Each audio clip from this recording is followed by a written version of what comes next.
है आपका Baghel rising chemistry classes में। तो बच्चों पिछले क्लास में हम लोग पढ़े थे अभिक्रिया की कोटि। तो हम लोग पढ़े थे कि अगर कोई अभिक्रिया है अल्फा ए प्लस बीटा बी से बना उत्पाद तो यहां पर ए की कोटि क्या होगी अल्फा, बी की कोटि क्या होगी बीटा और टोटल अभिक्रिया कोटि क्या होगी अल्फा प्लस बीटा। यानी इस अल्फा प्लस बीटा की जो वैल्यू हुई वो हो सकती है 0 हो सकती है 1 हो सकती है 2 हो सकती है 3 हो सकती है। जब 0 होगी जब 0 होगी तो उसको कहते हैं शून्य कोटि की अभिक्रिया, जब 1 होगी तो उसे कहेंगे प्रथम कोटि की अभिक्रिया, जब 2 होगी तो उसे कहेंगे द्वितीय कोटि की अभिक्रिया और जब 3 होगी तो तृतीय कोटि की अभिक्रिया। तो इन बातों को हम लोग पिछले क्लास में पढ़ चुके हैं। अब आज का हमारा जो टॉपिक है वो है शून्य कोटि की अभिक्रिया। शून्य कोटि की अभिक्रिया यह बहुत ही महत्वपूर्ण टॉपिक है। शून्य कोटि की अभिक्रिया, शून्य कोटि की अभिक्रिया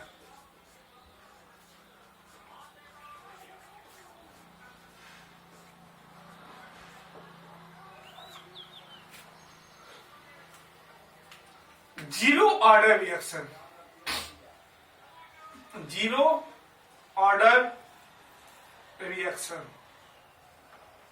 जीरो ऑर्डर रिएक्शन यह टॉपिक बहुत ही महत्वपूर्ण टॉपिक है, बहुत इंपॉर्टेंट टॉपिक है। यह लगभग 2 सालों में यूपी बोर्ड चाहे सीबीएसई बोर्ड में लगभग हर 2 साल में एक बार जरूर पूछा जाता है, 2 नंबर का पूछा जाता है, बहुत इंपॉर्टेंट है। तो हम लोग जैसे पिछले क्लास में पढ़े थे कि अल्फा ए प्लस बीटा बी से बना उत्पाद। अब यह अल्फा प्लस बीटा जो होती है यही अभिक्रिया कोटि होती है। तो क्या यह अल्फा प्लस बीटा का मान 0 हो सकता है? नहीं हो सकता है, लेकिन होता है। शून्य कोटि की अभिक्रिया होती है। कब होती है? कि जब कोई अभिकारक हो, मान लीजिए ए और उससे बना उत्पाद,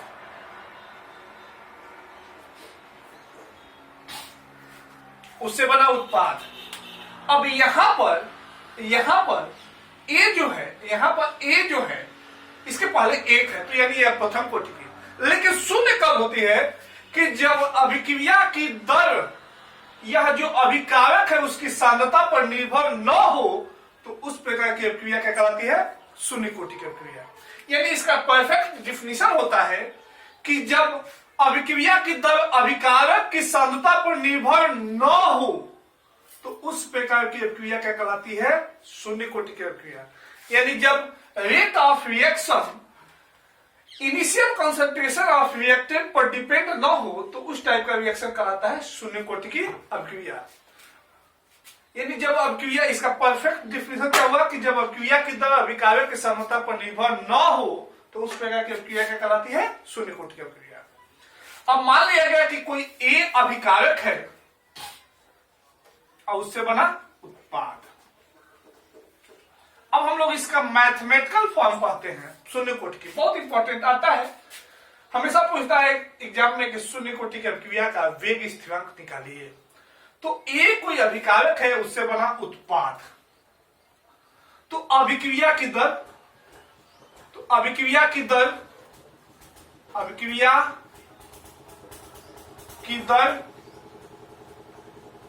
R इक्वल टू क्या होता है? dx by dt। R equal to होता है dx बाई dt। इस पर निर्भर ही नहीं है तो a के पावर क्या होगा? 0। या फिर dx by dt is equal to k एक पावर 0। और किसी के भी पावर 0 होता है तो उसकी वैल्यू होती है 1। यानी dx by dt is equal to क्या हो जाएगा? k।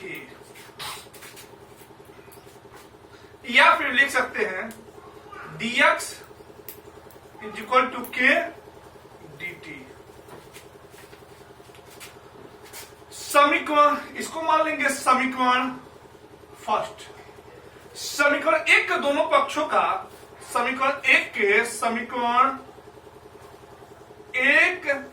के दोनों पक्षों का समाकलन करने पर, दोनों पक्षों का समाकलन करने पर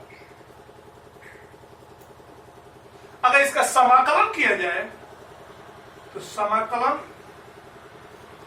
के dt, के कांस्टेंट है तो ये कांस्टेंट होता है, इसका समाकलन होता है x इक्वल टू k और इसका होता है t और प्लस हम लोग समाकलन नियतांक लेते हैं c, समाकलन नियतांक c। ये हो गया इक्वेशन सेकेंड। जब t इक्वल टू 0 तब x इक्वल टू 0, यानी कहने का मतलब प्रारंभिक सांद्रता, जब अभिक्रिया स्टार्ट नहीं हुआ होगा, यानी वो टाइम क्या था 0, तब उत्पाद कितना बना होगा 0। समीकरण 2 में रखने पर, समीकरण 2 में रखने पर रखा जाएगा तो x की जगह पर 0, k इंटू टी की जगह पर 0 प्लस c, यानी c इक्वल टू क्या हो जाएगा 0। c का मान समीकरण 2 में रखने पर, c का मान समीकरण 2 में रखने पर तो क्या हो जाएगा x is equal to k T plus 0, यानी k इज इक्वल टू क्या हो जाएगा, यानी x is equal to k t, यानी x k is equal to x by t. ये रहा समीकरण 3। जहां समीकरण 3 क्या है, जहां समीकरण 3 क्या है, शून्य कोटि की अभिक्रिया का वेग स्थिरांक है। तो बच्चों आज हम लोग पढ़े, यह टॉपिक बहुत इंपॉर्टेंट है, इसको फिर से शुरू से रिवाइज करते हैं। शून्य कोटि की अभिक्रिया किसे कहते हैं, कि जब अभिक्रिया की दर अभिकारक की सांद्रता पर निर्भर न हो, जब अभिक्रिया की दर अभिकारक की सांद्रता पर निर्भर न हो तो उस प्रकार की अभिक्रिया की कहलाती है शून्य कोटि की अभिक्रिया। उसके बाद हम लोग वेग स्थिरांक निकाले कि ए कोई अभिकारक है, उससे बना उत्पाद, तो अभिक्रिया की दर r equal to dx by dt समानुपाती 1 पर 0, यानी dx by dt equal to k constant लिए k 1 पर 0, and dx by dt is equal to k, क्योंकि 1 पर 0 इक्वल टू 1।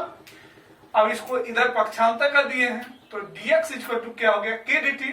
समीकरण 1 के दोनों पक्षों का समाकलन करने पर समाकलन किया गया तो dx का समाकलन होता है x, t का समाकलन होता है dt का समाकलन होता है t, यानी kt प्लस c। तो ये समीकरण 2 मान लिया है x equal to kt plus c।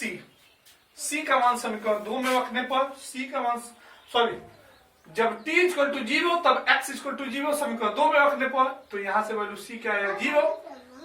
अब c का मान समीकरण 2 में रखने पर, यानी x equal to kt plus c, यानी x इक्वल टू kt, यानी k equal to x by t, जहां समीकरण 3 शून्य कोटि की अभिक्रिया का वेग स्थिरांक है।